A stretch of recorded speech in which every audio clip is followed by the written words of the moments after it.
Costa Rica. Over there. Okay, you know what?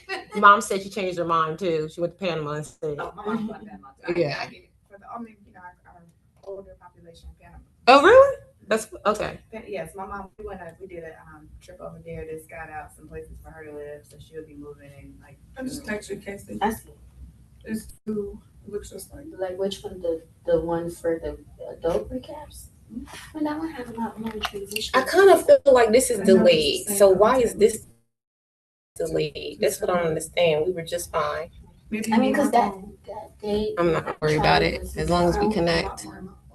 Because that day it was kind of moving fast. I got it.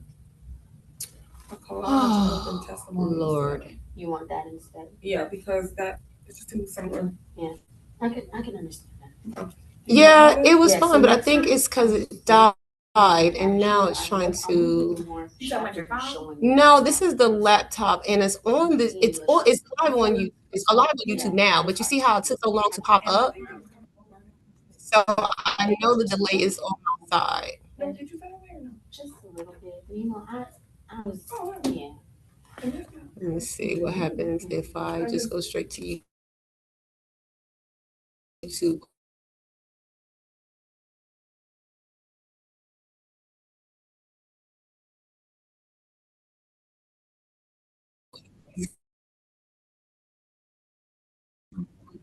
Oh.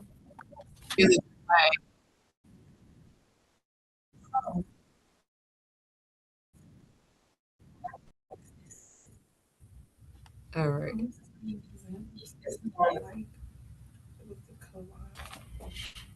Okay, let's try this again. Nisa, can you hear me?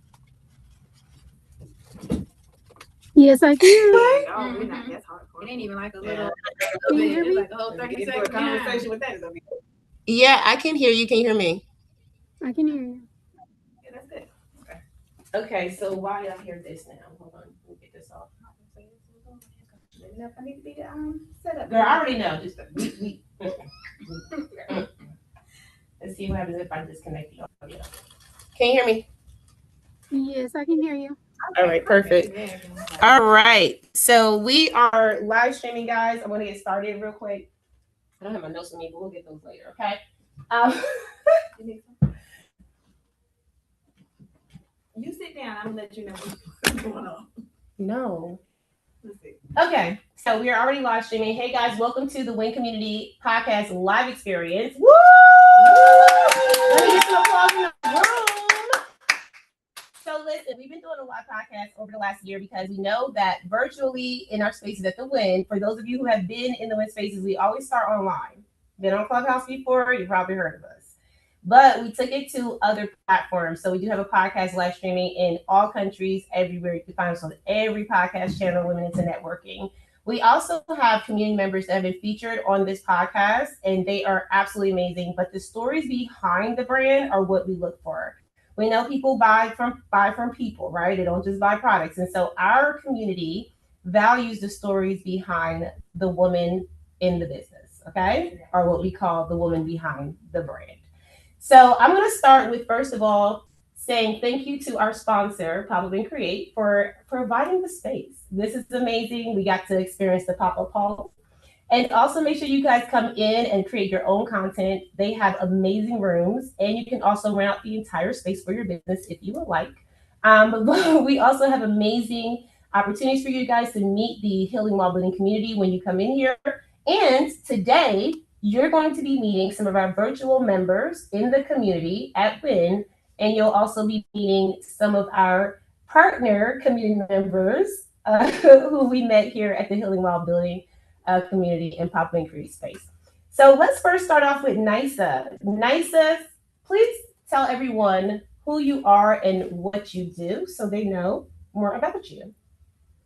So, hello, everybody. I am Nisa Shepherd. I'm also CEO and founder of Miracle Moments LLC.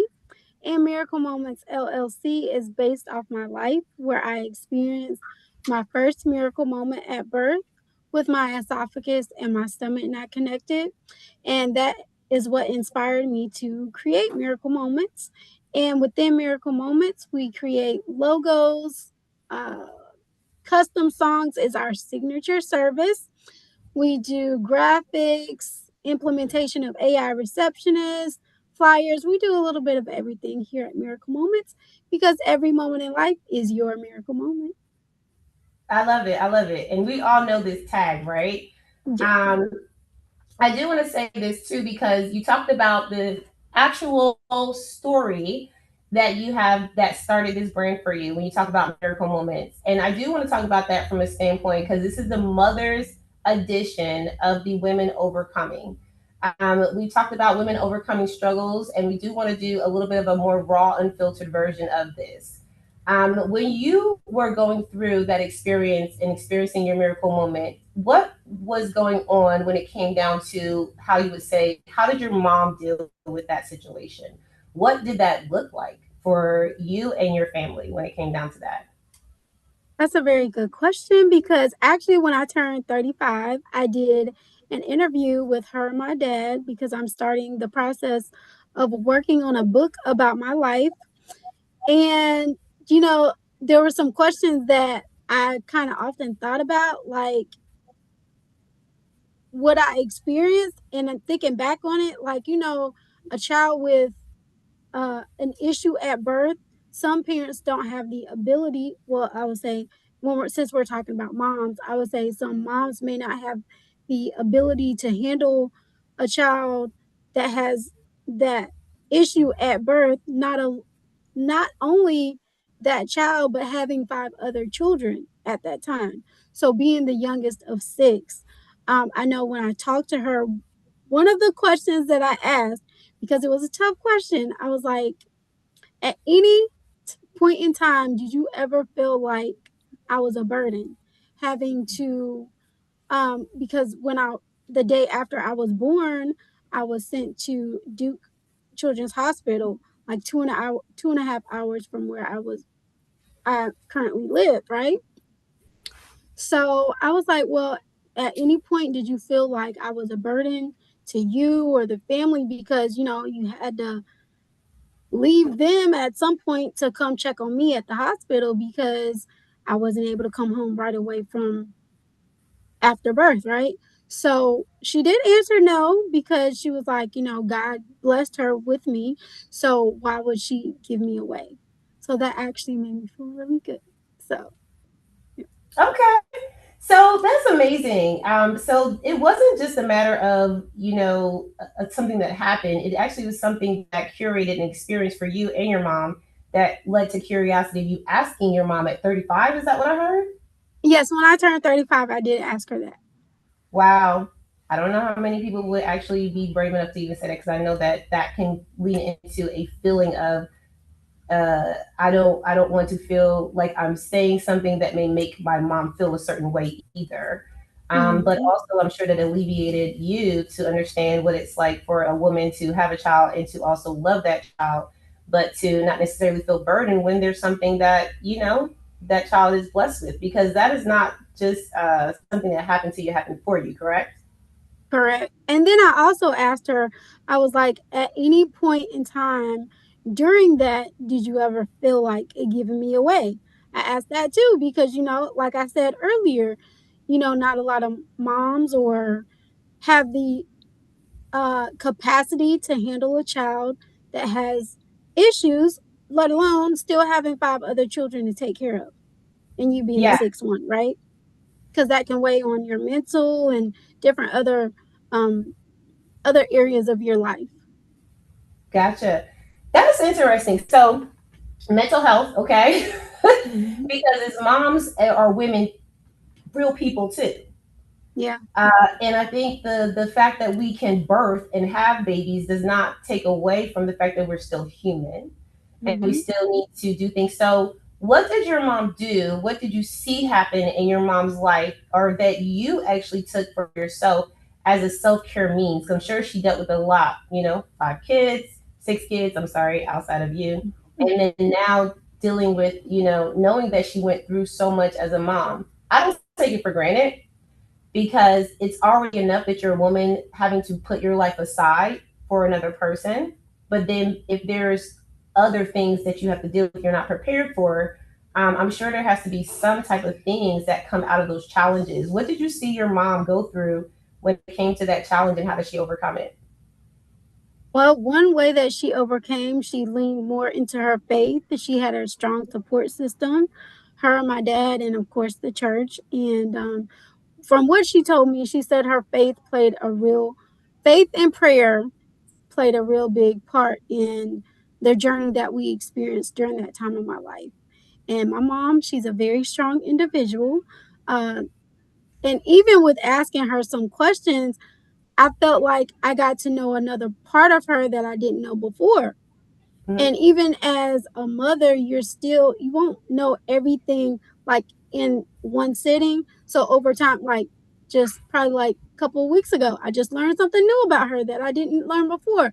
So it's just learning her and seeing what she experienced during that time, and just not asking all the questions right then and there, but over time, and still continue to build that relationship, and just realizing like, hey, she's a human being just like me, right? She had different experiences at that time. So I can't I still have to acknowledge, like, yeah, she's a, human being, she's a woman, and women feel different emotions, right? So I wanted to really understand her at that age that she was when I was born, and what she may have went through. Yeah, that's a lot. So I think that this leads me into some of the last parts of the questions I have for you, because it's, our mothers teach us how to be mothers, right? We learn from our lineage. And honestly, I want to know, how did that impact you in wanting to become a mother? Well, I see the way that she cares for her children, not only her biological children, but she has a nephew and a niece that she took care of just like they were her own. Still to this day, they are in like their 40s, and they still call her and ask her different things. So I just see how she's very nurturing, and I feel like I got that nurturing capability from her, because I care so much for people, and sometimes I care more than I probably care about myself, because I see how she gives of herself of other people, and sometimes she doesn't take the time to like really rest like she needs to, because she has that mentality of, giving and concern about other people. So I really feel like watching her has really given me that desire to be a mother. But and then also in the same breath, I will say, like, being a mother doesn't always have to be like biologically, right? I have like 12, maybe 13 nieces and nephews that I love to pieces. I have three graduating in I have three one graduating this month, and then two graduating next month from high school. So I and the two graduating from high school in June, I've been with them since they were born. So they were technically like my children. So yeah, I've seen them from birth to pre-K, middle school, elementary, and now high school. So it's definitely a journey. So I can say I am a mother in that aspect, even though I'm the auntie, but I got it. No, that's good. That's good. Right. Because aunties matter too, baby. yeah, Okay. We we did do. not have literally, like my body, I get it. Like, I be looking at how y'all be having babies, and I be like, ooh, I don't know if I can handle that. Do you ever feel any fear around that process at all? Even thinking about being a mother, does anything come in the way of fear, anything Ooh, coming up for you? that's a good question. Cause girl, let me tell you, I got a 2-year-old niece, and baby, let me tell you, she's she sometimes have me rethinking that, but you know, cause I'm like, I don't know, the capacity that when I was at when That's I it. was 20, That's when I it. was in my 20s, maybe, but I'm like 37, even though it's still a desire, I'm just, whew, I don't know. I don't know. That's another good. Yeah, and I think that's good, because you're talking about age too. And I think biologically, our bodies do tell us there's something that he's needs to happen around this time, right? Do you ever feel like there's Mhm. kind of a push for that? Like, have the baby, it's going to be too late. Do you ever feel that at all? I thought that at one time because the older people would always say, "When you gonna have a baby? When you gonna get married? When you gonna do this?" And I'm like, really? Seriously? No. So now I don't really feel like there's an eager push to do it. I just like, when it's time, it's time. If it's meant for me to have children, that's fine. But I'm still a mother because I I see it in a different aspect than what they may see it. Yeah. Okay. I love that. Thank you, Nisa, so much for bringing. I know you don't have kids yet, but I think that this is an encouragement too, because sometimes, and I was just looking at a post of all the celebrities that have babies between 40 and 55. And just Mhm. knowing that it's never too late, because Correct. as long as you're taking care of your health and you're looking for the future of what you want, I think that you Mhm. can have what you want. Yeah. What are some of your motherly goals if you were to adopt, have a child, whatever that looks like? What are some of your motherly goals? Mm, that's a good question. I might have to think about that one. I don't. I Okay, don't really know. okay, Just and that's an answer too, right? yeah, I haven't just love them the best that I can. I mean, there's no handbook on being a mother. Just give them the love and teach them what I can. Allow them to be better than me. I would want them to be, you know, better than me. Cause like I'll say this, like my niece, she's working at the job that I used to work at. And one thing she said to me, was it a couple weeks ago? She was like, "Yeah, I want to be just like you." And I told her, I was like, "I want you to be better than me." Oh, Actually, yeah, that's actually when I talked to you that day. I took her to her job interview and we went to Dunkin' Donuts and celebrated. And she looked at me and she was like, "Yeah, I'm gonna be just like you." And that's when I told her, I was like, "I want you to be better than me."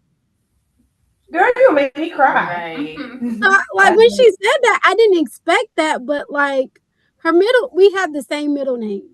So she keeps me straight and yeah. I love that. So from what I'm experiencing with you is that you don't Mhm. have to biologically have a child to be a mother. Correct. You can learn from the mother that you have to be a better mother than you could have possibly been, because you can see her Yeah. story and her challenges.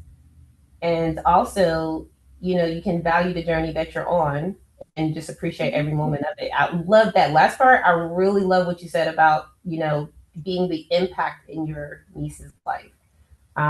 That's very, very powerful. So, what did you wear? Did you wear anything in honor of your mother today? Oh yes, I wore this dress.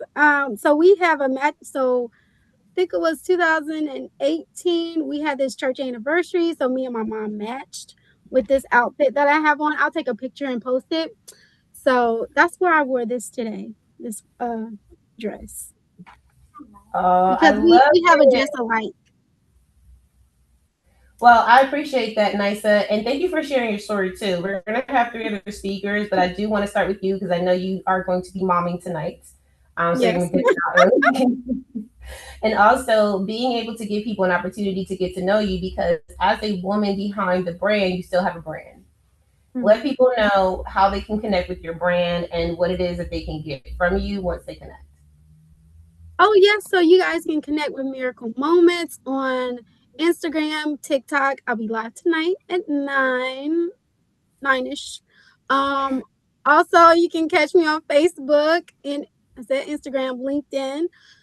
So for Miracle Moments, one of the best things you guys can get from us is our signature service, our custom songs, and they are amazing. So yeah, and also if you want a logo, graphics, implementation of AI receptionist, you can come talk to me as well.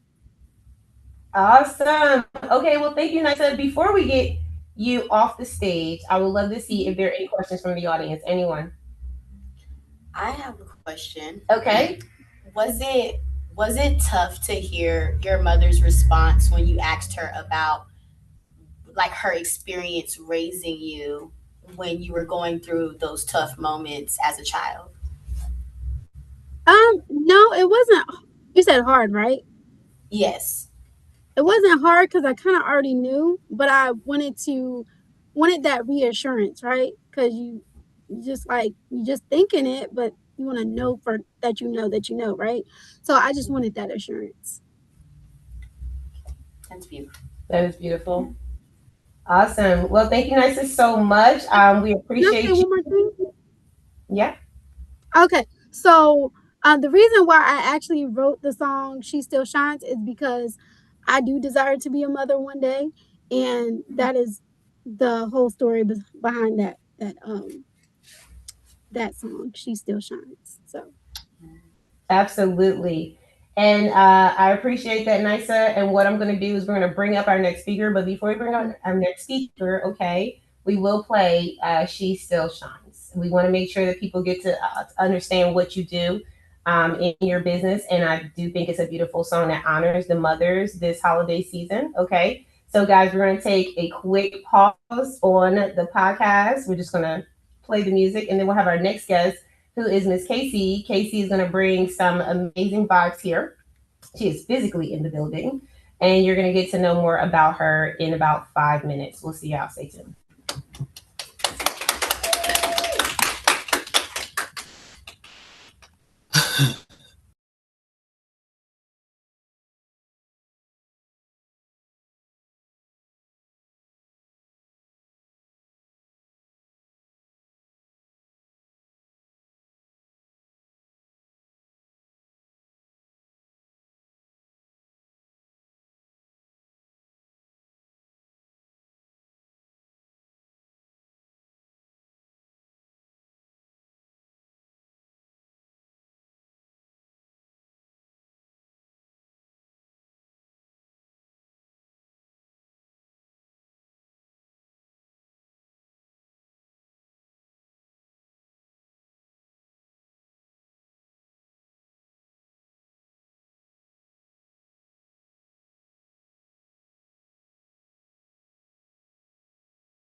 Okay. Sarah, let me know if you can hear me still.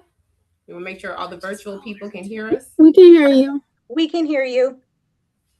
Awesome. Okay. So we're going to go with Casey now. Okay. Casey. You say your full name. So my actual name is Kessiana. Okay. Yeah. So, but I go by Casey because all my life people have had a hard time. Okay. All my life people have had a hard time saying Kessiana. So naturally, a lot of people just ask, "Can I call you Casey?" And I was like, "Yeah." Okay. I like So they that. named you. Yeah. Gotcha. Yeah. Okay. Listen, ain't nothing wrong with that. As long as you like it, I love it. I do. So now that we're on the nice, comfy orange couch, Yes. we get to talk to you guys about Women Overcoming with Casey Mother's Edition. And I want to hear about your desires. But before we do that, let's introduce yourself to the public. So tell everyone who you are and what you do. Okay, so my name is Casey, and by trade, I am a copywriter for a social media marketing agency based in New York called Impact Marketing. And I am by passion, by I guess divine calling, a community builder. And at the moment, I am building a community called 20 and Confused, which is a space for young women who are growing, building, and navigating life chaos. They're not looking for self-help books. They're not looking for another mentor. They're just looking for a space where they can be transparent and be themselves with other women who understand what they're going through. I love that. I remember I first heard 20 and Confused. I was like, where was that when I was? I was thinking that. I was 20 at one point. They have that. 40 and confused. We need 40 and Confused, okay? But I am the confusion. Thank you. I've been confused since I was 20. Okay, so now we're all in agreement. Tell us why this was so important for you. Well, being here tonight was important to me because I actually helped raise 4 kids with my mother. And I've been there like myself since birth for all of them. And their impact on my life has been, there's been ups and there's been downs, but I can't imagine a day without them. Yeah. Have you ever thought about being a mother yourself? Of course. Okay. Yes. I want children for sure. You know, I tell myself 2 and number 3 is a oopsie, but Number 1 ain't a yes, number 3 is a oopsie, but after 3, I'm done. Okay. Yes. And I know that, this is probably premature because, we think about getting married and having a partner before we just have a baby, right?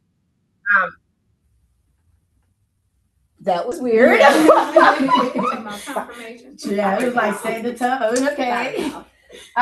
Okay, let me not lose my train of thought. So when it comes down to, like you said, it's similar to NISA raising other people's kids, right? But really it feels like it's your own. Yes. What are some of the lessons that you took from that you feel like you can apply to motherhood?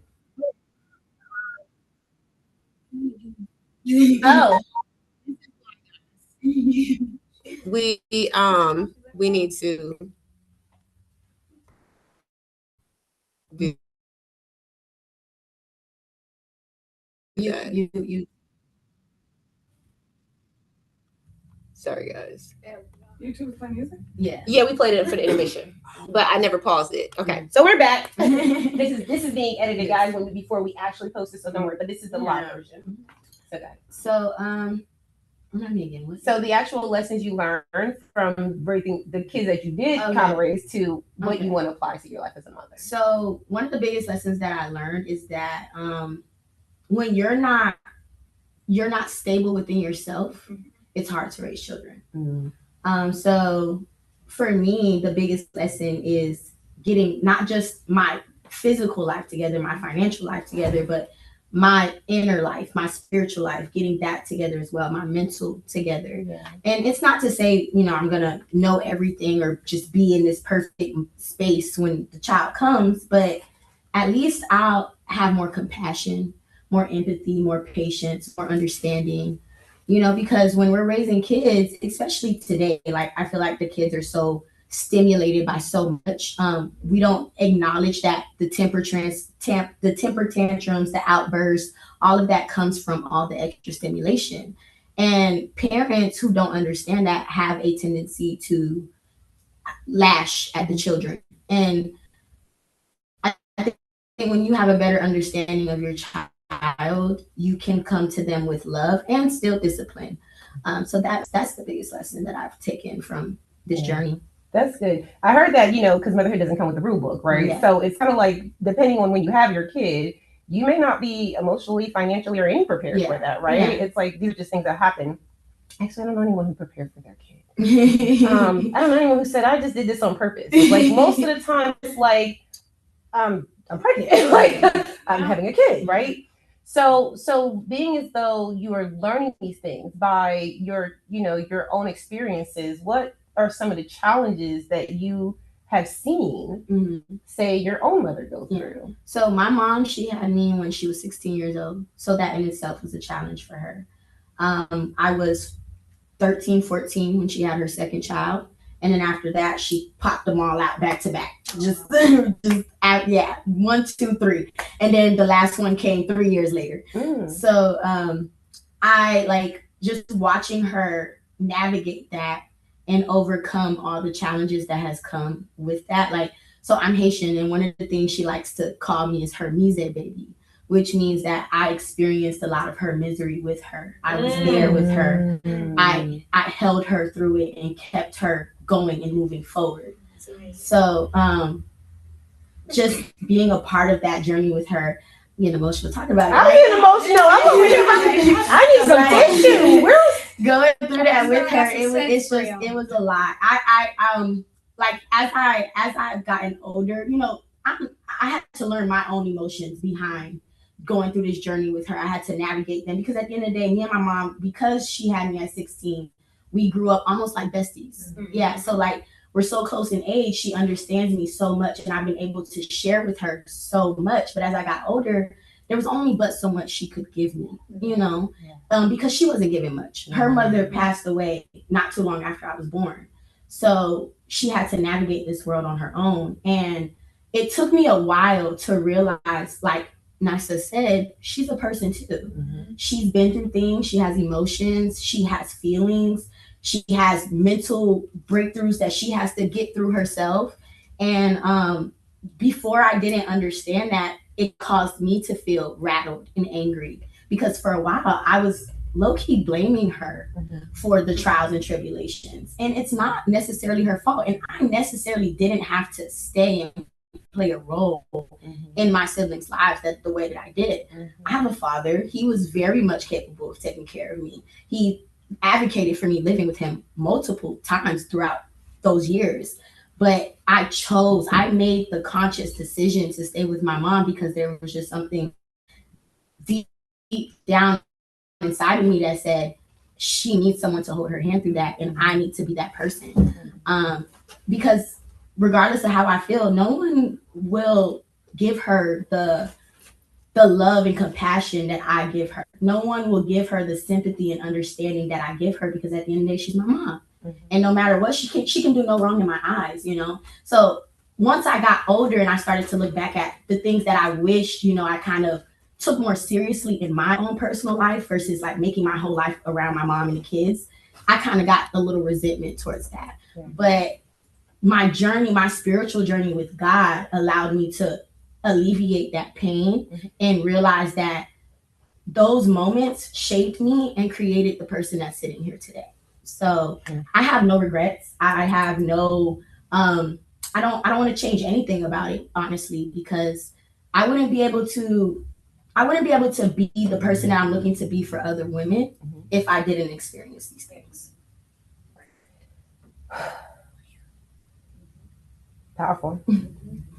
So, because we don't have tissue, I ain't got time. So what I'll do is get to the part is it's like it's in my mind about when you actually notice or experience the shift in your mind about your mom also being another woman opposed to just being your mom. What was that like? Wow, that actually happened recently, like within the last 2 years. So I'm 27. So 25 felt like a midlife crisis. Like I was like, what am I doing? What is happening? Where is life going for me? I felt like I was doing it all and I didn't know why I was doing it. So at that point, that's when I started pointing the finger. I'm like, it's all your fault, Mom. I started pointing the finger. Yeah. And then I was forced to take a hard look in the mirror. And thanks to my community as well. Like I have people around me who hold me very accountable. So my community also was just like, yeah, your mom is a lot of things, but at the end of the day, she's still your mom. And you have to understand that she's a person and she goes through things and she's navigating life the same way as you. And it was actually a very close friend of my mom's who's like an aunt to me who made me realize that me and my mom are kind of in similar places. Like, yeah, she's older than me and she has a different life journey than me, but we're kind of in the same space as far as like understanding ourselves and navigating, like transitioning into a new version of ourselves. We're in the same space. So yeah, my mom's she's 40. She turned 44 this year. And yes,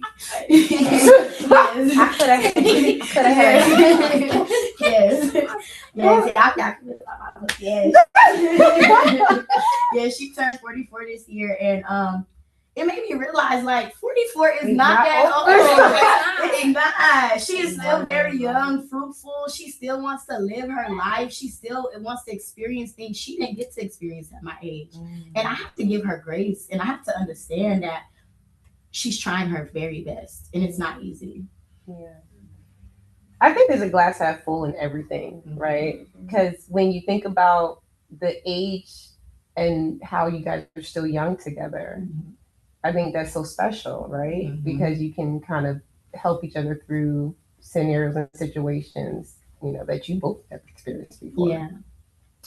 This is touching. I didn't know it was gonna be this deep. So, all right. So I do want to kind of get a little bit into like just some of the things that you were looking forward to. Okay. So we already talked about what you learned. We almost cried about, the challenges. Do you feel like you can take something from what your mother taught you and apply it to motherhood in your own life? And if you can, what would those things be? Of course. My mom is like, she's so strong. She's so strong. Like for someone who wasn't given, I'm about to cry. I'm sorry. Somebody can I get some tissue, please? Let me tell y'all. Today, her and my best friend was like, "You are a big water bag now." Like ever since I started my spiritual journey, well, we cry over here. Yes, I'm a huge water bag. So I promise you, I'm not doing this on purpose. I'm really not. No, we all cry, honey. We ready for it. She wasn't given the resources and opportunities that are before me today. She wasn't given, thank you so much. She wasn't given the guidance. She wasn't given the grace. She wasn't given the love that I received, So her journey has taught me that we have to be grateful and we have to be strong because life is going to throw so many obstacles at us. And life is going to challenge us. It's going to try to take from us. It's going to try to break us to the point where we just want to give up and let go and just say, forget it all. But she didn't do that. And she didn't do that because of me. And I'm so grateful because she could have been like a lot of other moms who gave away their kids, who let other family members raise their kids. And family has been a big part of my life. Family has helped raise me. But she could have just left me there. She could have said, I'm going to go off and do what I got to do, But she never turned her back on me. And she always made me feel loved. Like, that's one thing I tell people all the time. My mom probably isn't able to give me the world. She's probably not able to give me all the riches, a big house, pay for my scholarships, whatever. But she has never once made me feel unloved. Never once. I never questioned. I questioned my father's love. I never once questioned my mother's love. I'm sorry. That's okay. That's special. Yeah. That is special. So that's something that I want to make sure I pour into my children, that they understand no matter what mommy goes through, mommy loves you. That's beautiful. Listen, you are touching me to the soul, girl. I can't listen. I can, yeah. This safe space is something that we do honor and win. So, guys, if you see us crying on podcasts or any live streams, it's because we do it on purpose. We believe that we deserve to be able to have an outlet. Thank you for being so vulnerable and for sharing that with us. I love your mom too. Like I just love your mom, and I think the fact that you're honoring her as a person, opposed to sometimes as children we take our parents for granted, right? Yeah. And I understand where you are because I was there too. The blame game, the oh, this is why my life is this way, and she should have did this and should have that. But the truth is that who cares? Right. We're here today, so thank you for sharing that. I would want to ask you some more questions, but I don't think we have enough time. Yeah. So guys, she may have to come back on another podcast session if we have another live experience again. Y'all let me know if y'all want to see that. I would love to. Before I do end your portion, I do want you to let everyone know how they can connect with you. And how they can really get to know who you are behind the brand. So you can find my community online at 20 and Confused on Instagram and TikTok. And then you can find me, my personal brand, at KP the Brat on Instagram and TikTok. You know, I ain't gonna drop Facebook. We gonna leave that where that's at. But yes, 20 and Confused, KP the Brat. So the THE, not the other ways. Not B. Yeah, okay, not gotcha. DA, not THA, THE, Brat. Okay, guys, we don't have time to put it in the chat. But if you hear that, we will put it in the comments after this live stream, and it'll be up for, I think we keep it up for 72 hours, and then you guys have to join us on the podcast. But I love that you get to grow with your brand. Thank you for doing what you do for all the 20-year-olds and the young people that I would have loved to have met you when I was young. Right. So thank you so much. Before we let you go, any questions in the room for Miss Casey? So for one, I just want to give you your flowers because you are so wise. Thank you. And then it's interesting. It's not that like you don't look like you're in your 20s, but your presence and your energy feels like grandma auntie. Very. So, what has been one of the most, I guess, transitional or pivotal moments with helping to raise your siblings? Like, because it's like you're the sister, but then you're. Yeah, I'm half mommy. Yeah. A pivotal, honestly, I think just being able to witness their growth and their transitions in life is one of the most pivotal moments, because watching them grow is like a blessing. And I was gifted with the opportunity to watch my mom give birth to two of them. So those two, they're like my babies, you know. So they actually come to me like a mom. And I think one of the biggest things is like sometimes I'll be in the house and my mom's in the other room and they're coming to me first. And I'm like, your mom is here. Go to your mom. So I think just trying to remind them that I'm their sister sometimes, not like, you know, that's right there is like a pivotal transitional moment, because I've always stepped into that role of motherhood with them, but now that I'm getting older and I'm ready to take my life more seriously, I'm reminding them, hey, I'm your sister. I'm your sister. Calm down. So yeah. How old is the youngest one? She is 7. Yeah, the oldest one is 13 and the youngest one is 7. Yeah. Any other questions? So thank you again, and you guys make sure you follow 20 and Confused. KC, make sure you tag us. Let us know you guys went over there at the W.I.N. Thank you again. Thank you so much for having me. I appreciate it. Absolutely. We're gonna take another break, guys. Give us a few minutes, and then we'll come back with another speaker, Sarah Curcio. You guys will hear her story. She is virtual. And then last, we will come back with our last speaker, LaShauna West, after Sarah Curcio, which is the big bang of the evening, guys. We want you to make sure that while you're on this break, that you go to popupandcreate.com, look at the events that are coming up, make sure that you join us on Moments on Mondays. This is an amazing spot to make content in. And while we take a break, we're actually going to make some content too. So we'll see you guys in a moment. Yeah. Good job, guys. Thank you.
Okay. It was muted. Now, Sarah, I have you on the screen. We just took our break, so we can go ahead and get our Lashana's lemonades, get our photos, content. We're gonna create some more content later, but I just wanted to make sure I check back in. Girl, they over there making content.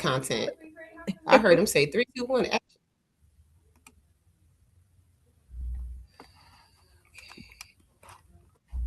Why does that look like that?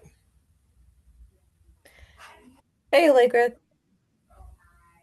Hey, can you hear me, see me? Yep, to both. Okay. All right. We're coming back in 1 minute, Sarah. All right.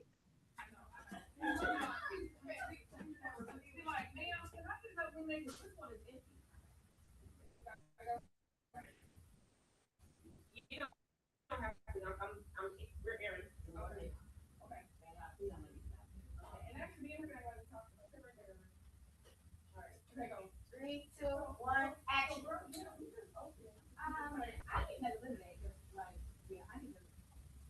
What's wrong? That's why we did something wrong. Clearly, you need some with your profile. How do you like it? You like it? Because, dang, look, how many you want? Okay, girl. Y'all got us sold out. Oh, wait. You gotta pay. Okay, so the $7 each, so that was $7.40. $28. All right,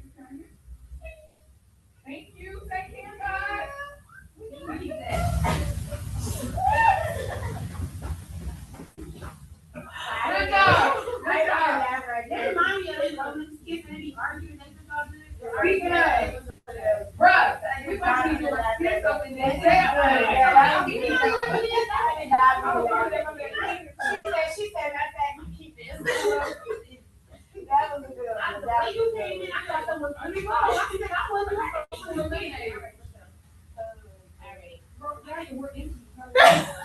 All right, guys, let's go back in for the podcast. All right. And then also, while we're doing the remaining podcast, do you want to come up and speak as well for the podcast? Okay. She's going to come up after Lashana and give a quick, testimony of her business. That's what I'm saying. You got some things We're going gonna be on. talking about mamas. I just want everybody to know now. You go Well, you are mama. Yeah, and I lost my mama, and I be getting my feelings all the time. So yeah, It's okay. We gonna be crying too. I was like, it's okay. It's okay. We could cry. Yeah. Okay. I love that. I was just preparing everybody because I'm gonna cry. I had a long day today. I was at work like hell. Yeah. And I'm turning around like Ike all day. She's funny. And then me and you content photos before you leave, and I want to have a conversation. Yeah, I I what's have a going conversation on. with everyone. This is good. Okay. All right. Yeah. Did you take it off? Sign out. Sarah, can you hear me?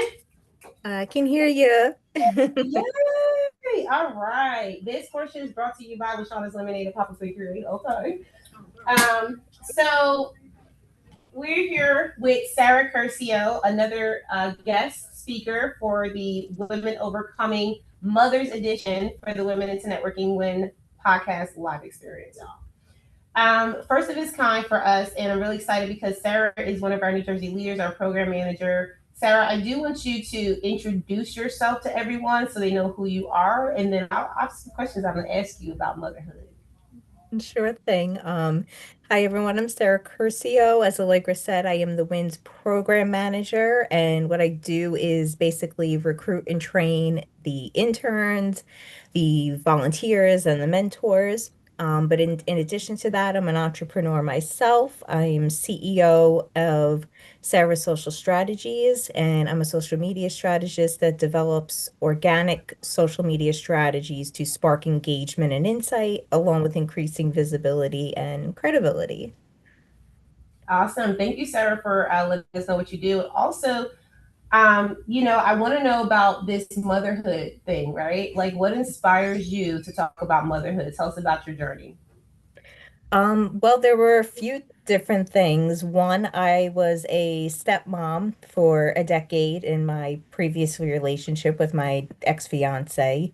I raised them from babies, they were in diapers all the way up until practically tweens. And it was very different experience for me, being a mom like that, being intertwined with a ready-made family and getting to help them with things, learning how to focus on their schoolwork, try to get them to eat healthier. And then of course things change. A lot of people would say, oh, it's much easier when they're babies, and you don't understand that until you're in it and they're older. And it is very much true. But in addition to that, I am also a rescue mom first and foremost. I always go and adopt fur babies, black ones in particular for me because they always stay the longest at the shelter. So I you know, have had dogs, I've had cats, and I'm recently married. So my husband and I have been possibly discussing, maybe fostering one day, because I've had a total hysterectomy, so I can't have kids anymore at this point. But that's kind of my mother view overhaul. I love it. And Sarah, you've been on the podcast before, and we heard the story of how you really had to heal yourself from even being in a wheelchair, not being able to get out the bed. We've heard that story in the past. How did that impact your journey in motherhood? Well, it made me realize to be cautious if I had kids of my own, being aware that I am an autoimmune warrior, that those things are genetic. And if I was going to have them, making sure that they are checked from the beginning so they don't have to go through and suffer what I went through. Like all those thoughts went through my mind. Unfortunately, life had other plans, and I had to have a total hysterectomy for various health reasons, from having ovarian cyst, having endometriosis, and a rare condition called a floating ovary. So life had other plans, but yeah, being an autoimmune warrior really made me think, what can I do if I did have kids to help them not go through the same things I had to go through, have to suffer in a wheelchair, have to, have all the muscle problems, all the dietary issues in regards to trying to figure it out. Like, how could I have them, function much better than I did? That's powerful because the mother's one job is to really nurture and protect her child, right? Yeah. Guide your children. So being able to already think about that before you even have kids, I think that's mothering all in itself. I love that you shared that. I love that you shared that. And I want to hear about the step kids more because this is like, yeah, they're not yours initially, but they become yours through the relationship. I mean, what kind of challenges did you go through in your relationship when it came to raising someone else's kids initially? Um, Initially, it's very hard to come into a ready-made family, especially when you say their biological mother's still involved, had to have that relationship respected on both ends, letting her know I'm not going to overstep her bounds for what she needs. I was there in the beginning to help and assist their father. I'm not going to make, I wasn't going to make primary decisions. I didn't have to make any primary decisions until my ex-fiance got full custody. After that came into play, then things changed. But in the beginning, yeah, you have to make sure everybody kind of knows their role and that everybody is trying to work together for the kids, because when we would all be arguing, it would hurt the kids. It just Mm. it wasn't healthy for anybody. It wasn't healthy for us as adults, mentally, physically. And then the kids are young. They already had to deal with divorced parents. And then they have a stepmom coming in who, I love doing it. I love being there. They love seeing me. But it was a minefield in the beginning, I have to say. It really was. Wow. How did you overcome that challenge? What were some of the things that really stands out for you now thinking about it that helped you get through that? Well, when my ex got full custody, what really helped me was we moved down closer to my family. And my family was a big support system with helping out with them. My parents, at the time my brother was, so we had that extra layer there to help us balance everything. Mm-hmm. Oh, well, I mean, at the end of the day, you are also learning from previous experiences that you've had with your own mother. Can you talk a little bit about that as well Yeah, when it it's comes down funny. to It's your actually funny because some of the things I ended up doing with them, some of the things I ended up saying, I was like, you stop and realize after it comes out of your mouth, oh my God, I've become my mother. Come on, baby. And here's my other baby yelling for me. But yeah, there were certain things I you would know say. that baby. There were certain things that I would say that I never thought I would say. And when I said them, I stopped and was like, oh my God. I turned it to my mother and I understand now why she would say A, B, and C. And until that happens, you don't understand. So it was definitely an interesting revelation, I have to say, from that regard. So it's true because listen, when I don't have kids and when people be like, you wouldn't understand, I'm like, I'm staying in my lane. Because maybe I don't. And I hear that from you. So I'm glad that you were able to really understand that about your mother because as our last speaker, Casey, was expressing, just being able to be in a space of learning through the process and also seeing your mother as another woman, not just a mom, seeing the challenges that she overcame, taking those challenges and learning from them and then overcoming yourself. I think that's a beautiful thing. Can you tell me some challenges that, I don't want to ask this question. Let me take that back because that's not going to be right. Okay, so let's put it like this. What about relationship wise, right? Like when it comes down to our moms, sometimes I think Casey was saying like there's a time we go winch hunting and we see like our moms maybe didn't give us what we thought they should have. Have you ever felt like that before? That I didn't give my stepkids what No, no, they, from your mother to you.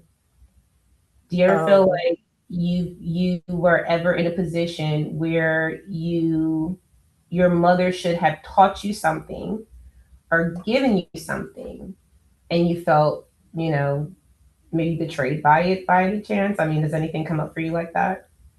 um, for actually, yeah, there were a couple of things I felt like should have been given, in regards to I had certain opportunities in high school that they that she didn't want me to partake in.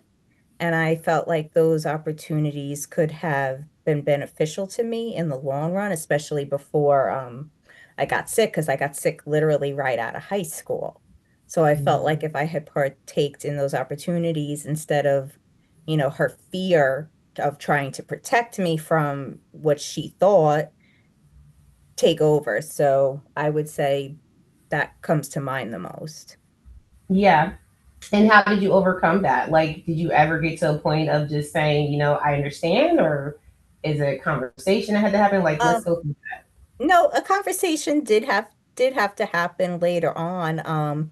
And I actually explained, I said I think it would have been better to allow me to do it. I said because I know if my stepkids had that opportunity, I would have let them partake, you know? And it was just it was an understanding of will agree to disagree type of a thing. Okay, I get that because as a woman to another woman, I'd probably be like, well, you wasn't there, so you wouldn't know. Yeah. But I do appreciate the mutual understanding and agreement of I'm Mhm. still a woman, you're still a woman, even though you're my mom, and let's just agree to disagree because I wasn't there. Um, so looking to the future, Sarah, right? Because I know you already hinted towards, adopting kids. You got your fur babies. Let's really see what the future looks like when it comes down to Javier. Does he have a desire for you to be a mom? Like, has he expressed that at all, or is it just coming from you? Oh yeah, I mean, he always said from the time he was young he wanted like 10, 11 kids. So he's like way ahead of me. Okay, You because need a you need a Father's Day edition for that level. first of all, okay. I think that's beautiful because just and another congratulations to you, Sarah, for your recent marriage. We watched that in the Win. We know that it's not never as easy as it looks, right? From the behind the scenes, you're always doing a lot of the work. I Yes. totally understand that. So when it comes down to you and Javier and adopting kids and having your fur babies, I would love to know how you envision your future as a mom in that capacity. Now that this is a whole new ride for you, has anything changed in the way that you view your life as a mom now that you're married, or do you still see it the same way? No, very different actually, because I feel like I have a better partner to do it with. And Mm, I feel by having a better partner, that would make me a better mother than I even was with my stepkids. oh, you just brought something up. Wait a Yep. minute. Wait. Does the partner determine motherhood too? I I mean, think it contributes to it because if we don't have the right support or, the right backbone for being parents together, it really does affect it because if you're always fighting with each other, then that causes a lot of fatigue and exhaustion, and you can't do certain things or maybe fulfill certain promises you said. So I really think it does because I'm also a lot calmer too in this relationship versus my last one. So I think it does have a big impact on motherhood. wow, I love that because now it's a whole new spin on it. So for the men who support us in our community, you heard it first. You Hmm. gotta have your stuff together, just like we gotta have our stuff together because it Hmm. matters even before the kids are here. Yep, Um, exactly. to become a mother, right? Because we're already in that space of nurturing. So for mothers before we even have the babies. This is powerful. I like I said, I could probably ask them 51 million questions more, but I do want to give space for you to tell everyone how they can support you, how they can reach out to you. So go ahead and tell them now, and then we'll have to take another break, guys, because we have one more speaker officially on the couch. I feel like this is like such a good vibe and it's just so juicy in here. But Sarah, how can they reach you virtually? How can they support you right now? Of course. Well, you can find me at my website, sarahsocialstrategy.com. It's Sarah with an H. And all of my social media handles are there, but you can find me the quickest on Facebook. That's my master platform. And I would love to have a one-on-one with you, see how I could help you. And Allegra, thank you so much for the space. Thank you, Sarah. Appreciate you as always. Wow. Whew, that one was good. And guys, we have one more speaker. After we have one more speaker, we're going to allow the audience to have a chance to speak as well. This is a special first live edition, so I'm really excited about this. But I do want to see if the audience has any questions for Sarah. So, anyone have any questions for Sarah? I have a question about navigating the relationship. Now that she has a different partner and she feels calmer in that relationship, how do you think it's going to change your approach to motherhood? Like, what are the things that you feel are going to be different? Well, one of the things off the top of my head, I would say I'm not going to be as exhausted from fighting. So I think I'll be able to do more activities than I did with my stepkids, and also just have a partner that is in agreement in the way that we both want to raise it instead of always being at odds. Or even if we weren't at odds, we would try to approach the same outcome in a different path. And that made it twice as difficult. And I don't have that now because I have a partner who has a lot of the same values and the same thoughts as me now. Alignment. Mm-hmm. It matters. And one more question, Sarah. This is Tamisha. Glad to see you again. Hello. I too have been. I would call myself a bonus mom because I was like, oh, I want to have something a little better than stepmom. But and I've done it twice with each time the kids living, with us. I don't have contact with the kids anymore, so I was wondering if you still do you like still reach out to the kids, or the kids still reach out to you, or is it kind of the same things like we've grown apart and Yeah, it's the same thing. I haven't spoken to them in like 5 years now. Yeah, same here. What does that feel like? Like, is that like a detachment? Like, does that impact you guys emotionally? It does at times because I still remember birthdays and certain things in their life. And the other thing that is good again with having Javier, he was a stepdad. So we can actually relate to each other with that, and we can talk it out, and it doesn't, get all bottled up for us. So that was another thing we had in common, another alignment that made that made that feeling better, Yeah. I'm so happy for your marriage. Congratulations. Yes, congratulations. And we know that's big because at the end of the day, I found out that women plan the weddings. Okay. Uh-huh. Sarah, we were doing win weddings. I was like, Sarah, we got to put this to the side because I feel like we're doing all the work. I'm exhausted. It's bad. But thank you, Sarah, so much, guys. We're going to take a short bathroom break. Okay, before we bring Lashana up. Make sure you guys go to Sarah's social strategies. Make sure you follow her. Make sure you also, as you are listening to this YouTube live stream, which will only be up for 72 hours, make sure you follow the channel. We'll see you in a moment. Bye. Thank you, everybody.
Okay. All right. That's some intermission. Oh my God. 50 inches. Okay. Everybody's trying to figure it out, right? So yeah, she could be so. Thank you. We do podcast production here. Yes. Ready? I'm ready for a podcast for her. You need to get on there. For my podcast with you. You heard me? What's up? I'm about to do a redo. Have you talked to your friend? The girl you had a podcast with. Oh, yeah. Man, I can't wait for him to pull his carpet up. It hurts my soul every time I look at it. This one? Yeah. Okay. LaShauna West. Yes. All right, so guys, first of all, LaShauna West is our sponsor for the venue today here at Pop and Create. She's also sponsored Women into Networking Win for the past almost 3 years, I think. Yeah, it's crazy how time flies. Yeah, I remember the first time I met you, I was like, who is this girl? Like, I literally on Clubhouse. Yes, and then I think you pulled me on an Instagram live feed. I pulled you on the Instagram. Well, I came up, but I felt like it was a pull. You know how you meet someone and you're like, I gotta get up there. Got you. You know how I am with word choice. I'm like, I ain't pull you. You were so into it. You was attracted, and you would be remiss if you didn't join. I was so aligned, honey, and I knew. I was like, that's a powerhouse. Let's go. And so are you. Thank you, girl. Yeah. So now that we're here a few years later, can you please tell everyone who you are and what you do? Sure. My name is LaShauna West. I am a business therapist and speaker coach. I'm the one you come to when you are literally thebomb.com, but there's something inside that stops you from taking that next step. I've been in the mental health field for over 20 years, and I'm 6 years clean from corporate. And I say it that way because it can seem like a drug, right? And now I literally get to wake up every single day, help entrepreneurs live the life of their dreams, give themselves grace, because it's not going to be easy, but I help them to literally heal while they build, and that's the name of my business. We're at Pop Up and Create. We celebrate our, I believe, it's either 3 or 4 year anniversary this year. Yeah. This is my second business, and it's almost like, I'm not going to say a passion project, but I'm going to say it is a vessel to help others to believe in themselves, and we get to do that actively in the space. I love it. Yeah, thank you. I've seen so many of our community members in WIN come through here as well, even outside of what we do here, which you've allowed us so much opportunity.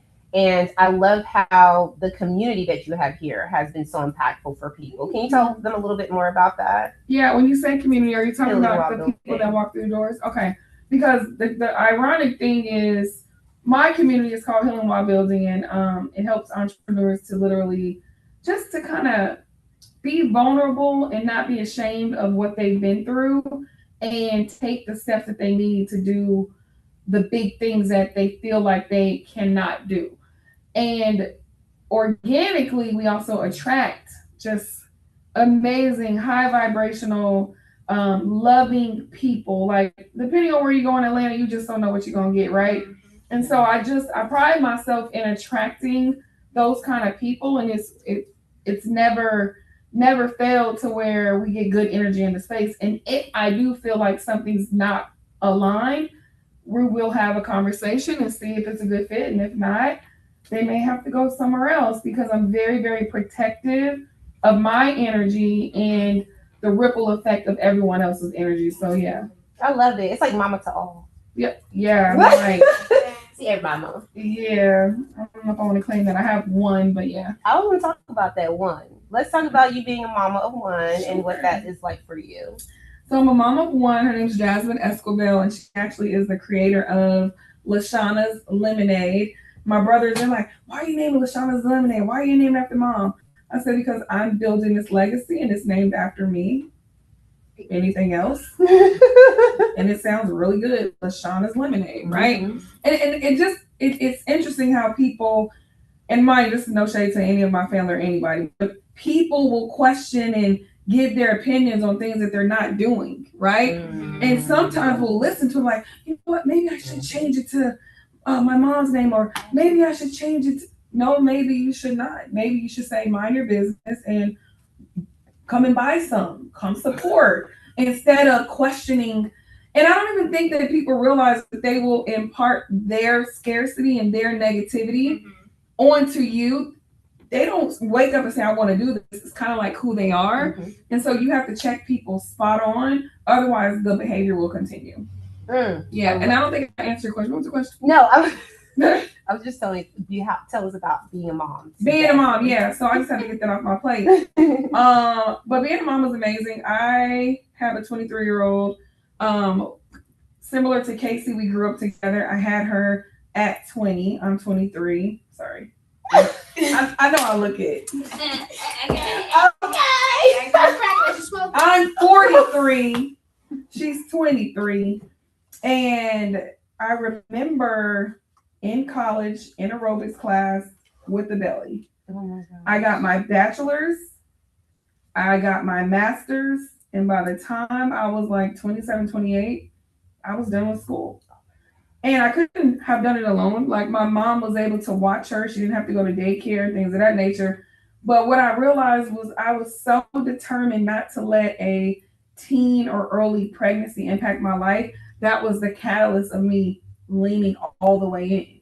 I can't believe I've been out of school for like 20 years and I have 2 masters and a bachelor's. And this is not me bragging. This is me realizing when you are focused and you have a reason for your reason, no one can stop you. And so it's been a journey. I'm helping her to navigate this thing called life. And the thing that I've been working on is making sure that I'm not being helicopter parent, but I'm also not enabling her to do self-destruction. And the last thing that I really just had an awakening on is that I cannot play God. So whenever things are rough, I have to just support her and let this be her journey because I'm not in control. That is so good. Yeah. I love what you said, only because I had a story and a time in my life, we talked about that witch hunt thing, where I was just like, felt really bad because I made my own mother my God, right? And I don't think it's because it was intentional. It was just that's who I went to for the advice, for the safety net, for everything. But that identity that I had in me could not grow through that. So I love how you said that because I don't know what caused that for you, but it's a learning lesson in life, I think, for mothers. What is one of the biggest challenges that come to mind for you as a mom, and how did you overcome it? Well, I don't do challenges. I do opportunities. No shade, no tea. No, it's cool. The biggest opportunity is learning more about myself through her journey. And she's enabled me to become more brave in my spiritual walk, in my calling of not just being focused on working, making money, and serving. Like, pause, breathe. What about myself? Because it's a trauma response, honestly, when all we do is think about what's next and I gotta do this, I gotta do that. That's burnout. And that's why most people are no longer here, because their brain is in overdrive, which impacts the body, because we know that the body keeps a score. And so it's been really enlightening to see someone half my age be wiser than me in certain areas and prompt me to put myself first and know that there's more to life than always meeting a goal or doing the thing that needs to be checked off the list. I love that. Yeah. And I still love how you said opportunities, because it's just a reframing of the mind, right? Yeah. It's so funny. You mind if I say one thing? Of course I don't mind. So I was working with this company and they were like, what's your high and your low? And I said, well, I don't have a low, but my low will be a learning opportunity. And they have been doing that for years. And now they actually phrase it, what's your high and what's your learning opportunity? So because of the mental health field that I'm in, I think I've just kind of been trained to reframe everything, right? And so no matter what it is or who I'm around, I'm not going to go along with the conversation the way that you want me to. And it might be neurodivergent. I think I'm neurodivergent too. Where my neurodivergence at? We're all still somewhere. I need to get checked out. But anyway, it's probably that too, because who's going to be like, well, and that's the quirkiness, but I love it. Well, I love that about you too, so I can just say that much. That is what attracts me to you sometimes. I actually took the same thing. I think you did it at the Lashana did a girls. What was it? It was at the, I can't remember the name of it, but it was with Malia. Yeah, girl to girl. And we did a panel of speakers at that event at that little store. Can't remember what the store was, but she was popping up. Yeah, you were a speaker. I forgot what the theme was. Probably elevate the generator. I'll be coming up with some little Well, either way, catchy names. It was amazing because when I got there, you were doing it there. Mm-hmm. And you did it again here. And one time, I literally took the same thing and started saying it to my clients. Yeah. I did the same thing and started saying it to community members. And I think that kind of goes from that space. And I don't mean to get off of motherhood, but that comes from that space of the influence, not necessarily just having to divert the conversation, but you're influential when you speak your truth. Yeah, and I think it also goes with modeling, and that this is motherhood. Mm-hmm. If a kid's doing something, you're going to find a teachable moment, right? And if you don't, it repeats themselves. So if I don't do that, then I might start engaging in the conversation in a way that I don't want to. So I love that we're very open to feedback. Yeah. And it's not like, oh my God, no, she didn't. It's my podcast. She said on my couch here, blah, blah, blah. But bro, if you agree with it, let's just get somebody to flower. Keep it funky. Okay, go ahead. Okay, so and you guys can obviously see LaShawna works with the mind a lot. Okay, so I love this. How does that impact your relationship as a mom to your child, being so influential? Put it like that. Okay, thank you. So I think, and for me, it's not really influential. I think it's self-aware. Mm-hmm. And so what I had to do was learn to turn it off. Mm-hmm. If you a mom, I can't be doing all the things because that will literally shut someone down. So I had to differentiate my approach, especially now that she's 23. When she was growing up, because I worked in like one of the top behavior modification meccas in the world, I literally raised her in behavior modification. So like, it's like follow instructions. Most people are like, go do that. No, you have to look at the person, say, okay, do the task and check back. It's 4 steps, right? And so her growing up in that environment of like skill building and reinforcement charts and things of that nature, even when we didn't use any of that, it's kind of ingrained in you. And so when I found myself still being on, I had to realize, no, you need to relax your shoulders, have a lower voice tone like this, give eye contact. So girl, healing, building, mindset, mental health is an everyday skill that we have to practice, because at any moment we can crash out. You can get triggered and end up somewhere that you thought that you was working at, and now they working on you. If y'all know what I mean, you know what I mean, right? And so it's just a thing that I always do. And mind you, I didn't just wake up like this. I grew up in a dysfunctional home, both parents addicted to crack cocaine.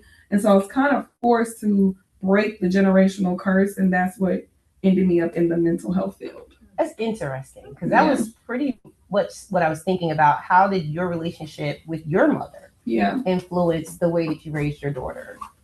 It was making sure that I didn't repeat what she did or didn't do. Right.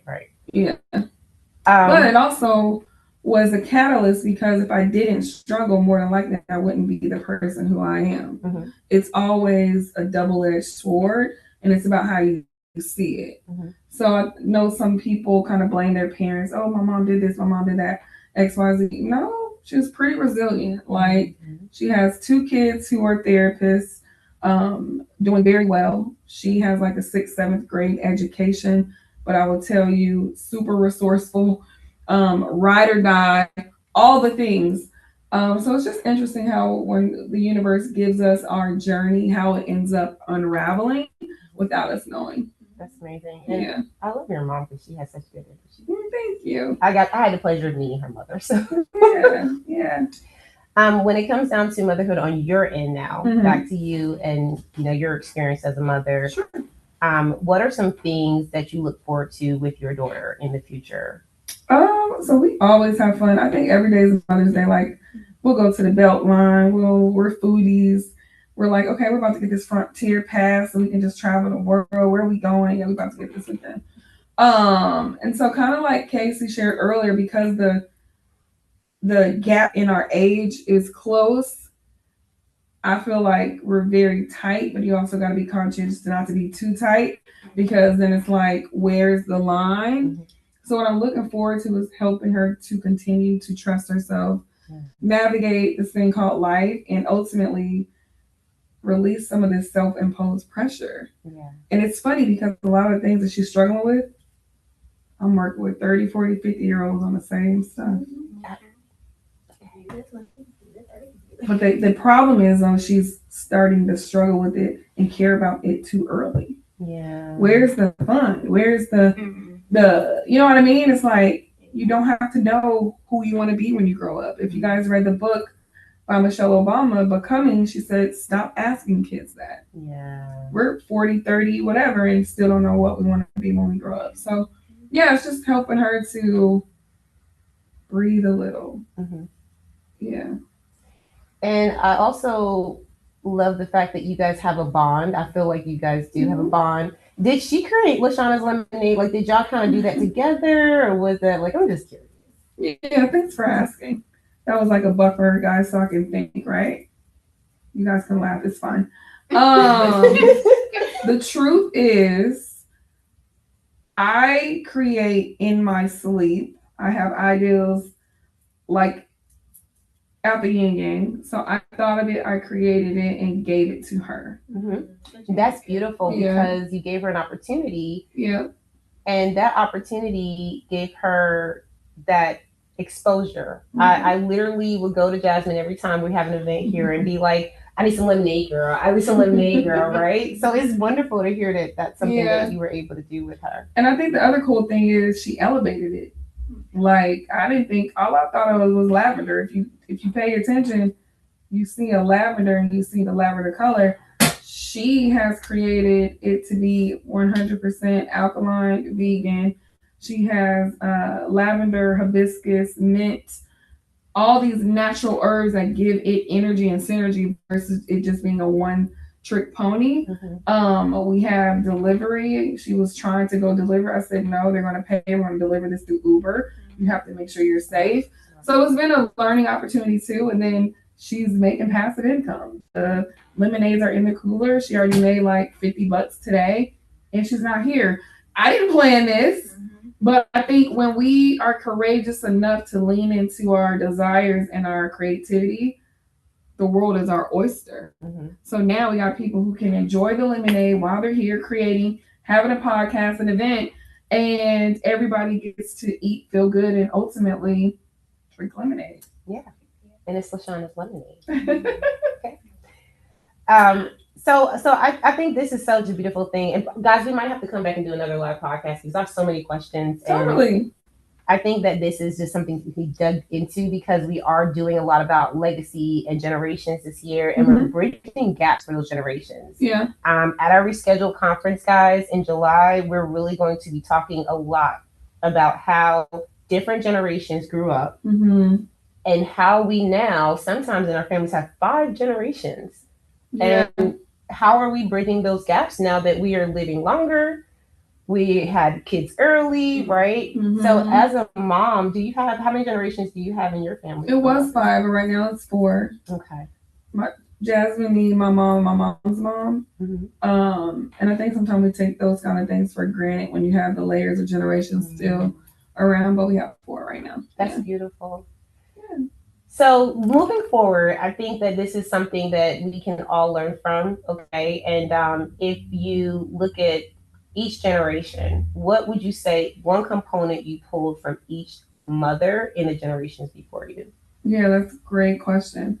So my mom's generation, 1980, I'm an 80s baby, right? So the crack epidemic hit in my mom's generation. And I think, and I never thought about this, I think that was the catalyst of the healing era because drugs, sex, rock and roll, all the things force some people to either repeat it or break it, right? My mom's mom, well, her name is Ada Wilson, what I learned is, and that she actually had 5 girls. Yes, 5 girls. And when I'm like, okay, I got 1 and I'm kind of pulling my hair out, I'm kind of being irritable or something she did, how do you have 5? So it led me to see her true strength and patience. She wasn't doing drugs. She wasn't an alcoholic. She would go to work and still take care of the 5 girls. and she's still alive with a smile on her face, I don't understand it, because I have one and it feels like 5. So imagine 1, 2, 3, 4, 5. One's in a good mood, one is not in a good mood, one maybe ran away with the goddamn sleeping bag, the other one is at work, the other one might be in juvie. Yeah. I'm literally just thinking of scenarios, because you never know with temperaments and whatnot. So that's what I learned from those two. That's powerful. Well, I appreciate that. Can you please let everyone know how they can find you and what do you have for them?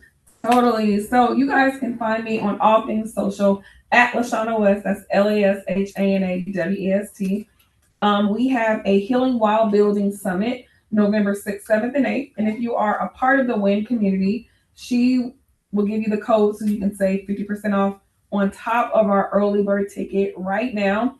It's actually going to be at the Beltline this year because we've outgrown the space. It's going to be at Skewed Orbit Studios. Super excited. The W.I.N community will have a vendor table, and you might be able to get a vendor spot as well. Just check with Allegra and her team to see how you can do that. And then also, if you feel like you need a coach that is not on the sideline, but is in the trenches with you, that you have accessibility to, and you don't only chat with during session time, then book a complimentary call with me to see if we are a good fit. And you can text the word breakthrough to 833-607-2941. Also, just want to thank Allegra. She's so consistent, and I'm not saying consistent in doing things, but I'm saying consistent in who she is. I've never seen her waver or switch up, and not like from drama, but just like with her own stuff that she has going on. She's just very, very, very consistent. And for that, I appreciate you, because I know that that takes a lot to always be so leaned in, so focused that you're consistent no matter what's going on in your life and in your business. Thank you for seeing me. You're welcome. Appreciate that. Y'all, Lashana West, okay? Please give a round of applause. But before we and not doing this. but listen, before we get out of this segment, okay, this section of segment, I want to have questions. Any questions for Lashana? Okay, I have a question. Okay, so like you said, your daughter, you had kind of like raised her with like behavior modifications, right? Mm-hmm. Okay, so my daughter she's smart. She's smarter than everybody around her. Yep. Now, yesterday we had a moment because she's super smart. How old is she? She's 7. No, she's got it. She is 12 now. Oh. So that went fast. Yeah. She's 12. You got another kid at 7 or something? No.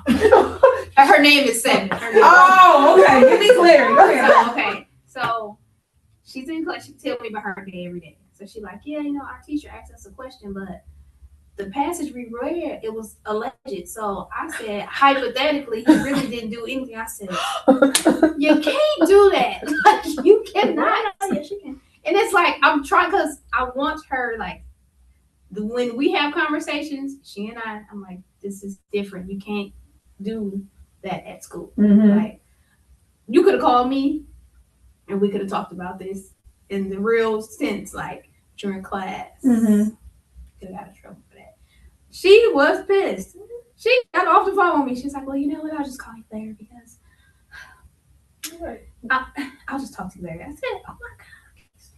Mm-hmm. Mm-hmm. But it's like those moments, it's like, I can't excuse her from that behavior. But I also agree with what she said. Right. Because I'm like, it is like with that.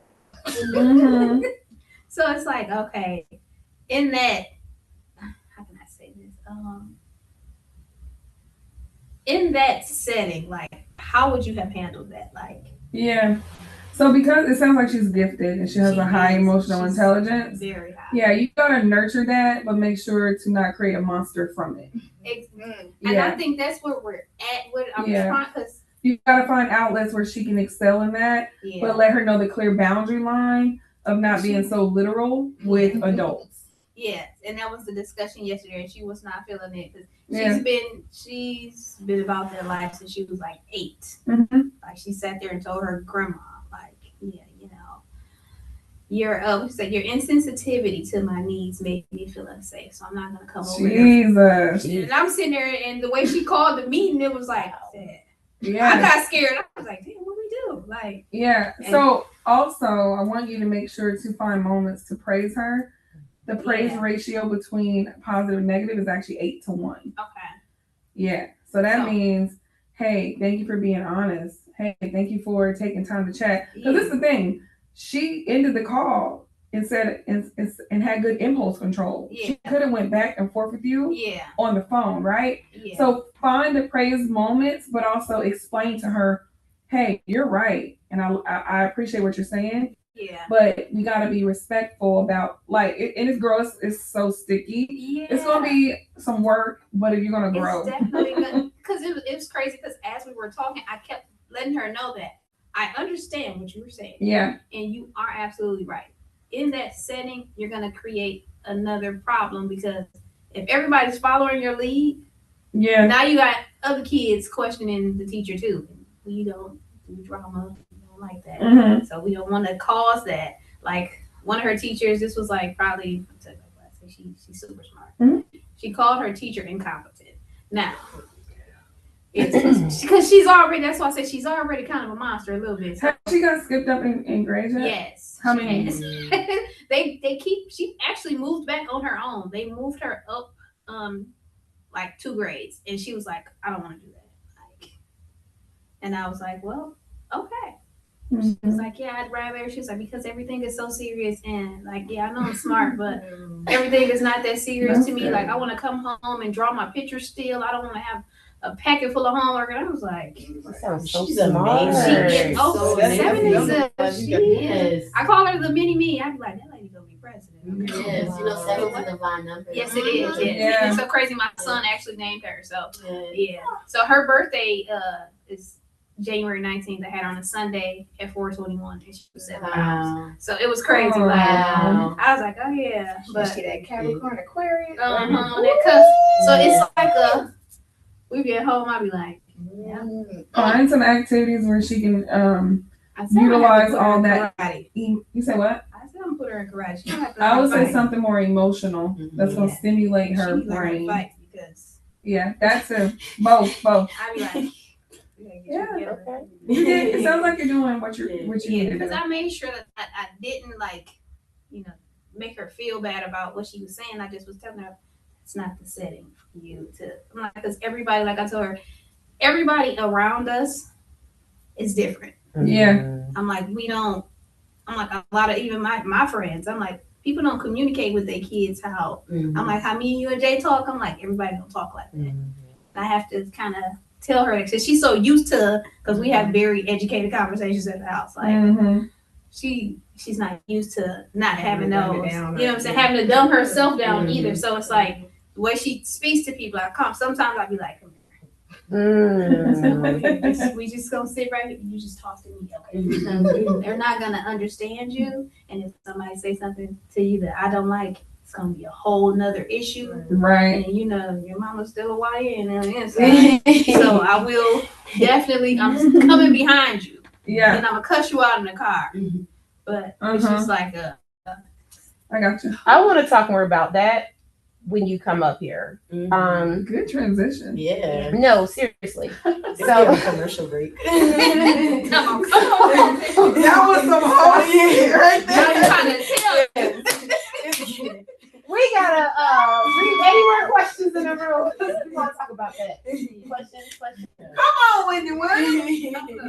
Only because that's important. Yeah. That's important. And thank you so much for no problem. coming up and I have one. okay, yeah. So, have you ever thought about recently having another one, or are you? Because you baby, you're still in your. You know what? I was going to ask. I'm glad you said that. Or are you going to save all of that energy for? What you looking at? The message. It's my ADHD. Sarah might be sending us a message, y'all. Go She said ahead. she gotta hop on. Oh, that was it. Okay. Or are you going to save that energy and be the most fantabulous Grandma. Happy Mother's Day. Thank you, Sarah. Who is Wait. Who is that? Don't do that. So you want the truth? Yes. Congratulations.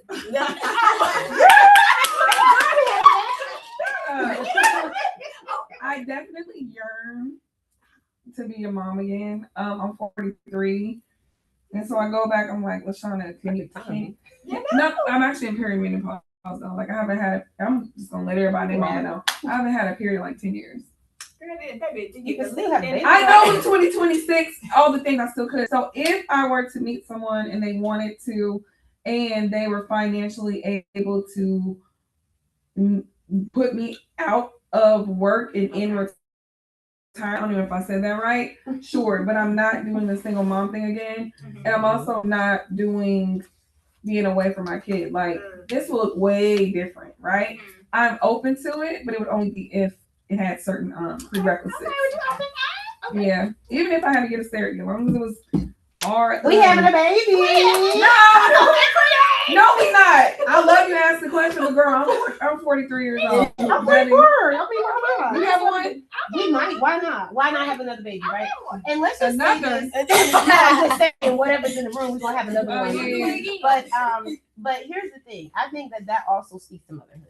Because I think sometimes we get to a point in our age where society says this is where you stop. Yeah. Geriatric pregnancy. And geriatric pregnancies are the best ones.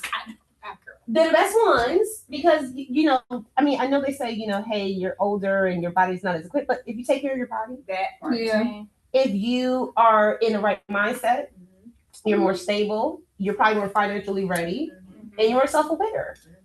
Girl, this kid will be eating cookies for breakfast and whatever they want to do, huh? Wearing tutus and cowboy boots and boots at church. Wings on. I was so not rigid, but wanted everything. My kid had 4 years of clothes from 0 to 4 years lined up in her closet. I did not have to shop until she was 6. Imagine. And I was a young 20-year-old just being so. I would shop opposite seasons. So yeah. Was it because it was your first child, or were you just that as a mom? Like you just like to just. I don't know. I had never been a mom before. That's what I wanted to do to make sure that she was good. Yeah. So I know for the time we gotta go, but great question. More than likely I'll just be a glam aunt and I'm a hell of an aunt. Okay, thank you. All right, guys. So real quick, come on up to Siobhan. We're gonna end this live broadcast in a moment. I just want to give you your shine. Thank you, LaShawna, again. Thank you for supporting the win as always. And you guys make sure you follow Pop and Create. And LaShawna's Lemonade. Okay. And then the last thing we're going to do is just see how. First of all, tell me how was this for you? Let's start there. Talking about the event. Yeah. How was this experience? Every time I come in a room with you, I meet somebody else I need in my life. So I'm like, I'll be like, yes. Okay. Have everybody here you've never met before, right? No. Okay. Yeah. And now we are cousins. Yeah. So just so everybody knows. Well, so let's just quickly go over for you, your momhood, because you were talking about your 12-year-old. Yeah. So let's just start with, first of all, before we go there, tell them who you are. Okay, my name is Savannah Barnes. I'm the owner of V.I.N Cosmetics. I create products that inspire creativity. I did that because makeup got boring and uniform. I haven't done it, and I'm a makeup artist and hairstylist as well. I haven't done a cut crease probably in about 5 years. So I have to cut my own creases.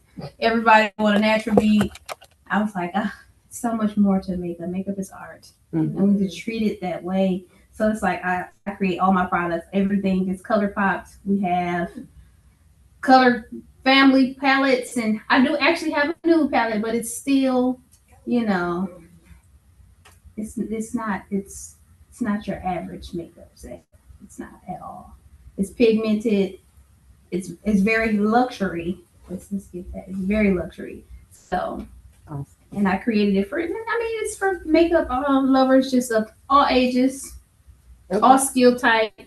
Because when I was learning to do makeup, I did my best work when I had great products. I never worked with like Wet n Wild. I never bought that stuff. I started off like with James Charles. Like I was on all his stuff, and then so little bougie. I very much so. Okay. So because I wanted the full experience of it, Okay. So can people experience your products now, or Absolutely. Are you still okay? Good. Absolutely. So we're going to tell them that at the end.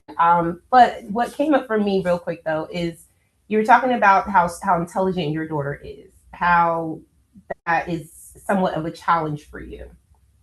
Yeah, just to get her to kind of like understand that everybody is not like how we are at the house. Like, you know, we go outside and it's a whole nother ball game. Like, Yeah. whole nother ball game. So you're the mom that's like, my child is powerful. How do I support her without putting her in a box? Mm-hmm. Right? That's my biggest struggle. It's for both of my kids because they both are, like, my son's an artist. Mm-hmm.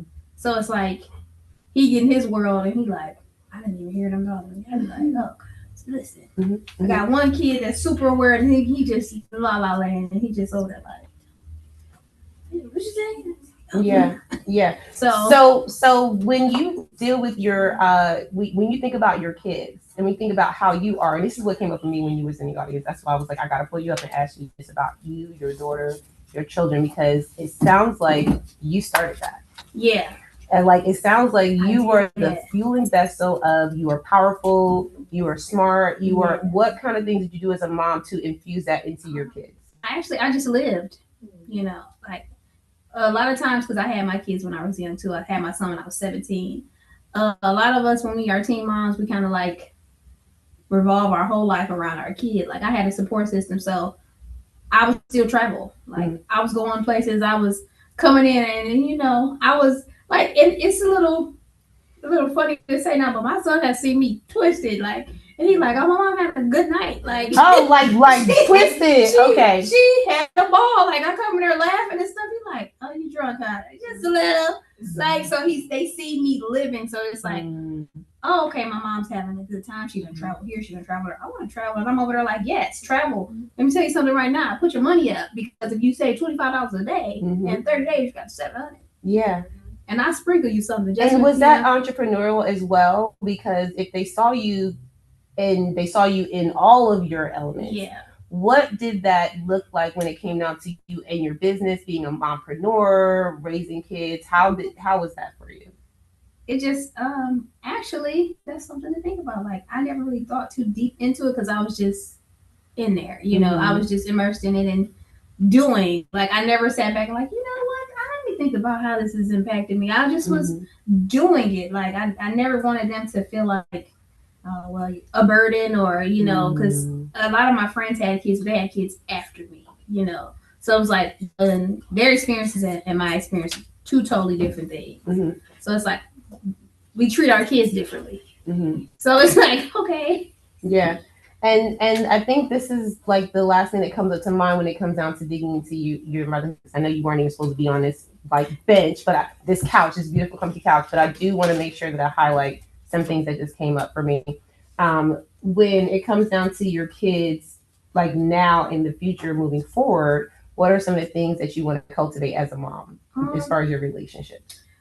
Oh, our relationship, I've always had the same, I can't think of the word right now, but I've always had the same like idea of it. Like, my kids know that no matter what's going on, let me call my mom first. Let me call her. I'm gonna call my mom. Because she's gonna tell me exactly what to do, when to do, what to say. And if I have to wait till she get here to talk, then I will. So it's like, like I said, when I was talking to LaShawna, my kids know I got you. I got you. I might have to cuss you out later on, or I might, you know, I'm gonna correct you, but I got you. Yeah. And that's a lot. Like, I've seen, and I kind of adopted that idea because how my parents are, you know, like I remember I sit there to this day. I beat this girl up in front of my dad. I fought her in front of my dad, and I got in the car, and he turned around, he looked at me. He said, why you just do that? So it's kind of like the same sentiment of it was like it wasn't I wasn't in trouble. He just like, okay, well, why did you do that? Now, was your mom a big influence in your life too? Absolutely. Like, I got blessed with 3 parents. Okay, I had my stepmom, my dad, and my mom. Okay. So it's like, it was kind of like a powerhouse a little bit. So it's like everybody played a role. And like, one thing that I did notice that I actually take into my own kids and being an aunt is we all have to agree on the punishment, on the decisions, we all have to agree. So now the child knows what's going on too. So if you see them, like Sarah said, they see us fighting, it's an issue with kids. Now the kids are, you know, saying disrupted. So so it's like the environment had to be good. So I made sure that with my kids, because I'm a single mother. So it's like with my kids, I had to make sure that the environment is environmenting. Like I had to make sure I'm straight. Yeah. So that's why I said I lived still. Yeah. You know, I didn't sit there and be like, oh, well, you know, I'm not gonna do that in front of my kids. Because I don't want them to feel like they have I have to sit up straight. I have to do. No. Yeah. You just live. And you do. I love that. So here's the thing. Okay, so and you're gonna give them a chance to see how they can connect with you as well. Absolutely. So here's the thing, guys. Before we get out of the live broadcast, I just wanted to just highlight because Savannah came to our last fundraiser. So just for WIN and everything, and we have Tanisha in the crowd. We're here. Tanisha's been in our community for a couple years now. You know, and then Casey came and speak. I just want to thank everybody for coming physically and virtually. And also, guys, you know, I think this podcast session for motherhood, Mother's Edition, it makes me think about the fact that, first of all, nobody's perfect. Every woman has had a challenge that she had to, or opportunity that she had to overcome. And when you look at the stories and all the things behind the scenes, nothing was actually wrong with the situation. It was something that was building up to something else. You know, whether it was the lineage of you learning from your mother and finding out that, you know, we were like our mothers, or you know, or breaking generational curses from our mothers who went through what they went through, and now we get to help them, right, continue their life without that. I think sometimes we don't look at the fact that, like LaShawna West said, when you're in that phase of breaking a generational curse, that now you can have grace for people that could not do that for you. And I love that so much. So I just want to honor the mothers here. Happy Mother's Day, guys. I hope you, whether you have your mother with you, whether you have, you know, sisters and family around you, that's your mother. And I think you were honoring your mother earlier. Yes. And is there anything you want to say about your mom? Wow. I would just, I know because my mom passed away, but I talk to her still all the time. So, you know, we have car conversations daily. I just was talking to her on the way here. Like, yeah, you know. So, like, we was gossiping earlier, but what? Okay, so what does that relationship look like? You know, your mother's here and she's still kind of with you. Yeah, and that's the one thing that, because I feel like my mom passed when she was young. My mom was only 49, so it's like she still had so much more to do. And like Casey was saying, like she was finding out stuff about her mom that she didn't know, like she was a person. I didn't even know a lot of stuff about my mom until her funeral. I'm reading her obituary, like, who the hell did all this? That's a whole different level. Yeah, so I'm like, where were your nurse? Where were your? Oh, you was a chef. That explains so much. You know, we get there. I'm having epiphanies at the funeral. I'm like, oh, that's crazy. I said, that's where I get that from. Yes. So even like in my I'm a serial entrepreneur. You know what I'm saying? I do a lot of different stuff. Like even like I never try to leave my accolades. So sometimes I keep it quiet when I'm in certain rooms, but I'll be like, yeah. And I get it from my mama. Okay.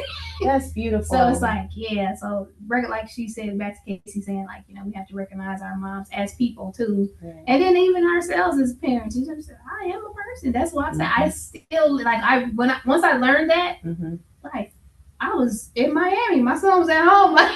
Like I still have a life. Like I gotta have a life, because if I don't have a life, then what type of life can I create for my kids? That part. You know what I'm saying? Like what can I do for them if I'm over there like, oh, I just my friends are out of town. I can't do anything. And no, absolutely not. It was never me. It's still not me now. You know, like he be calling me. He see me getting dressed. He's like, "Oh, you going out?" I be like, "Yeah." He's like, "Okay." Such a great way to show independence for your children to model. That you can catch it. You know, it's caught, not just taught. Yeah. Okay, we're gonna have to, guys. We got to get out of here. It's been well over the time, but I thank you guys for being here. Before we do though, tell them how they can. Everybody can follow me on Instagram at Vervain Cosmetics. Spell that out for them. VERVANE_cosmetics. And my website is coming soon. I have to go home and do it. She's gonna go home. Make sure y'all get that website. I'm working, but working. Well, thank you so much, Savannah. I appreciate you as always. I would love to be a girl like girl. Okay. Okay, Siobhan. Okay, so Siobhan, I really want to make sure you guys follow because I think you could sleep in your makeup. Yes, because I and- do often. Yeah, and it's all. I'm just starting to put on makeup. And Remember, I told that's you okay, I was yeah, going to. I was going to start contouring a little We bit. getting there. I see, and I did a quick fix. I see it too. I just want you to know I was gonna wait 2 weeks. I see you over here, my baby. With the brows too. I see it. But I need a little bit of because my sister was like, don't do them eyebrows like that no more. Okay, guys, we gotta go. Make sure you follow Women into Networking WIN. Make sure you follow the podcast. You hear the replays on the podcast after 72 hours. They be off of the YouTube. And make sure you follow every person that came to this podcast because these are women behind the brand. You know, you talk about, supporting women entrepreneurs. We talk about, hey, how can we do better at our economy? Women entrepreneurs are about to be 49% of the U.S. market. So if you want to support the U.S. and the backbone of our economy, then you're going to support women entrepreneurs. All right. So we thank you guys so much, and we will see you guys on the next podcast. Have a great day.